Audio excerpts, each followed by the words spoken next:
only allows you on the other one. So, good evening. Thank you for coming. How long have I got? 50 minutes. 50 minutes. Okay, right. Normally I do one whole day, 8 hours of how to build your coaching practice. So I will try and go and get as much as I can into a chinchite. Okay?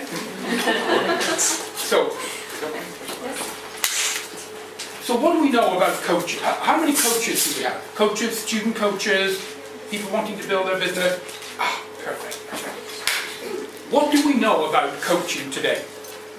Coaching right now is one of the fastest growing industries in the world and has been for 5 years. There is an interesting YouTube movie. It is 2 minutes by Eric Schmidt. Do you know who Eric Schmidt is? Yes. The CEO of Google. And Eric Schmidt, who is one of the most successful business directors and CEOs in the whole world, says every single manager should have a coach. Every manager. And in the last 12 months, Google have said every senior manager, every executive must have their own coach, and they will pay for it. Google will pay. Microsoft have done the same. Coca-Cola contacted us and have asked us to train 700 of their managers as a coach. In India, Pepsi-Cola have made a decision that all of their middle and senior managers must learn and understand coaching. Coaching has become like a tidal wave. It is growing like you wouldn't believe. Now, how many coaches are there in the world? Any idea? 10. Millions? Millions? 40,000. 40,000? Bit less, no. Millions? Down? 40,000? Up? It's approx. We don't know exactly, but approximately 250,000. Okay. Is that a lot? No. In England, or in Grand Britannia, Great Britain, there are 85,000 therapists. In America, there's 1,200,000 therapists and counsellors. In the whole world, there is 250,000 coaches. We are still a very, very small industry. But there is not enough coaches to fill the requirement. All of these multinational companies want coaches for their senior executives. But we have a problem. So the good news is there is a huge market. But we have a problem. The problem is the coaches. There are two types of coaches. The good and the successful. The good are not always successful. And the interesting thing is, the successful are not always good. So many of the very successful coaches are actually not good coaches. They are good at marketing and promotion. So really, what you want to do is to be both. To be a great coach and to also be successful. And the good news is that you can learn to do it. It is a process. It is a step. So, let's look at some of the things we can do. We know that this business works. We know that some of the largest companies in the world are investing in bringing in outside coaches to work with their people.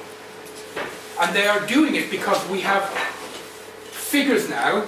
Our industry has been going since 1992, 93 properly.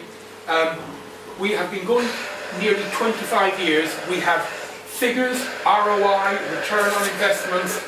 We have instruments to measure how effective coaching is, and it works.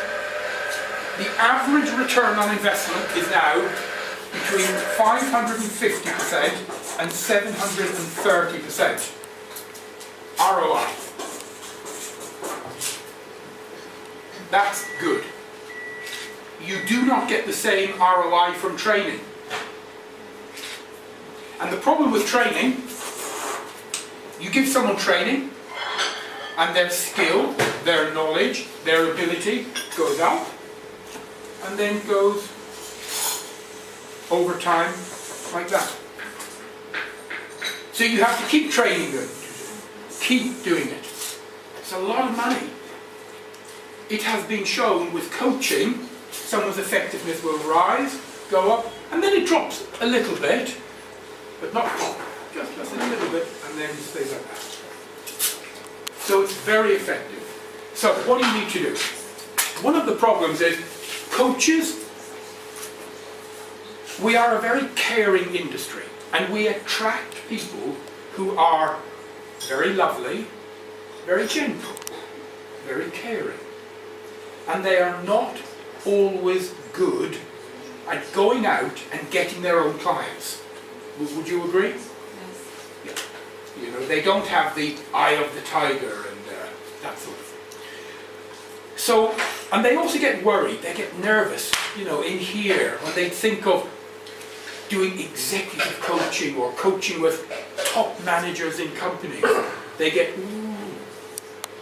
And the truth is, all of these top managers, they are ordinary people. Just people. They have 2 arms, 2 legs, everything else. They're just normal people. So the point is, there's a huge market. The corporate world wants coaching. The normal world wants coaching. There are not many coaches in the whole world.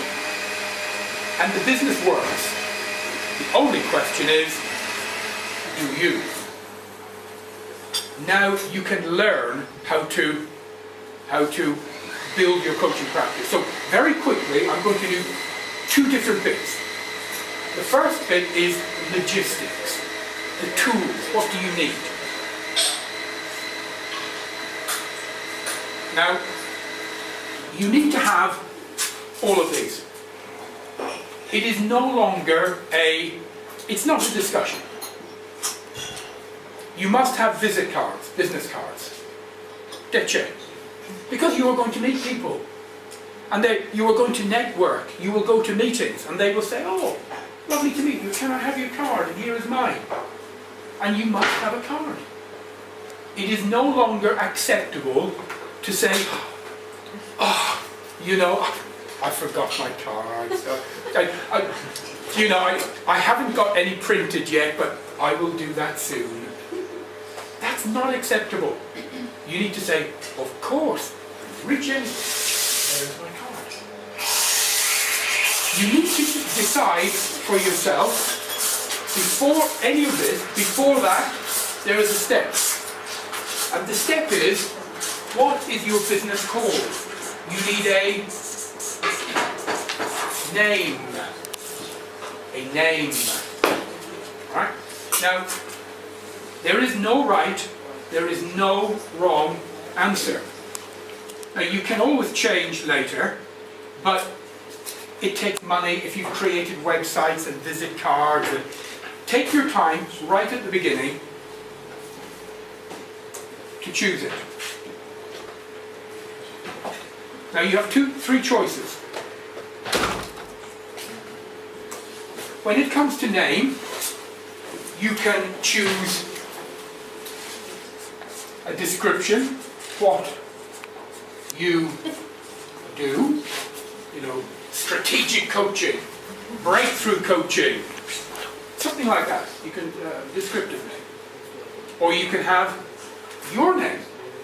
What is your name? Anna Maria. Yes. So you got Anna Maria Life and Executive Coaching. Or you can have, so you can have what you do, your name, or a made up name. Those are the three choices. What is a made up name? Noble Manhattan. What does that mean? You? No. It has no real meaning.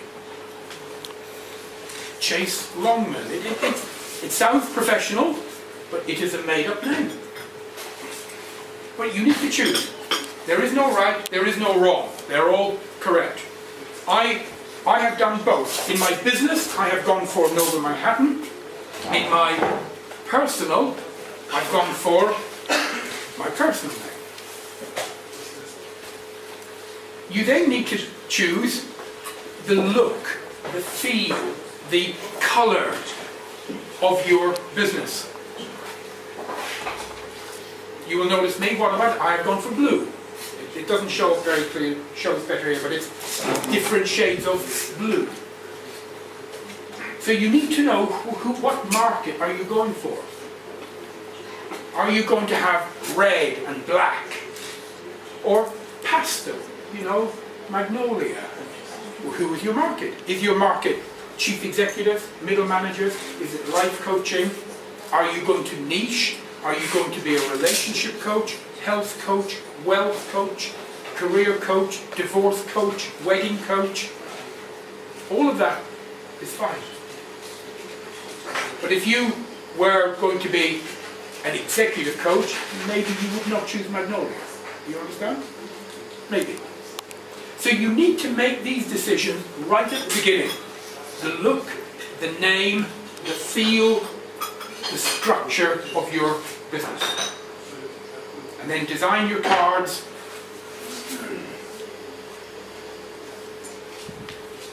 Letterheads, I know most of us don't write anymore, we send emails, but you might have to send letters to people. So you create a letterhead with branded, just a Word document, have it all created in advance, ready. So if you have to write to people, you just open up your folder, type, send. Structure your emails. So your branding is all, and you must have an email address. And let me tell you what is not acceptable. Anna Maria, Julie? Yes. Anna Maria 0478 at hotmail.com. Now, if you are writing to your mother and your friends, it is okay to have a Hotmail address, or Gmail, or Yahoo, or any of those. If you are writing to some business people, that is not acceptable. What message does that give? Sorry? Cheap. And also, you haven't even given any thought to it. Now, it's okay to have, Anna Maria 245 at yahoo.com. If you are writing to your sister, your mother, your brother, your friends, perfectly okay. Not for business. So you need everything to be the same. Your website must be congruent with your email. None of this costs much money. How much does it cost to buy a .com domain? $12. $12. $12. And that gets you for 1 year or 2 years. And once you have a domain, how much does it then cost to create an email? It's free. And if you own a domain, how many emails can you create? As many as you want. Hundreds. So, if you have a domain, AnnaMariaCoaching.com, for example, You can now create unlimited emails. You can have sales at annamariacoaching.com, inquiries at, information at, support at. You can have all of that. How much does that cost? 0. So you can create a whole image for yourself for a total cost of $12 per year. That's quite good. And that means you are able to then have your own website.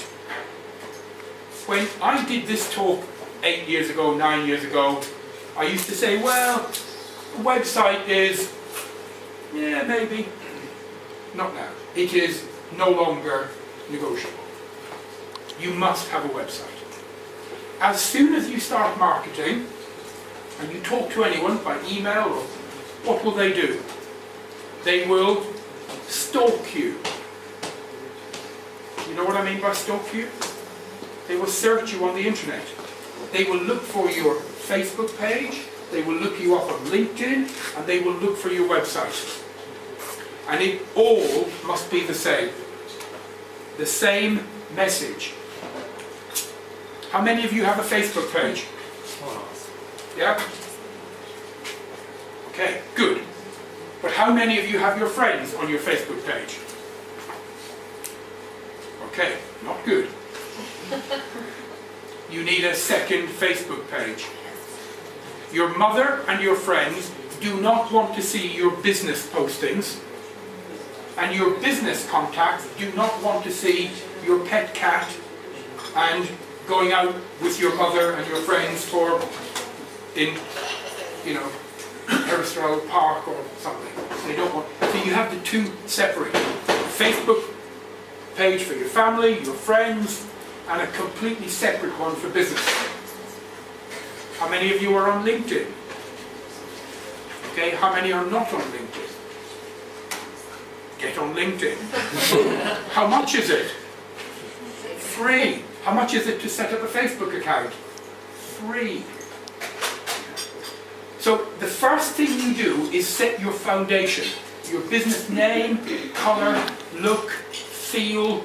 You then create a website with the same name, emails with the same name, LinkedIn, Facebook, and if you want to become, you know, more, then Instagram, Pinterest, and so on.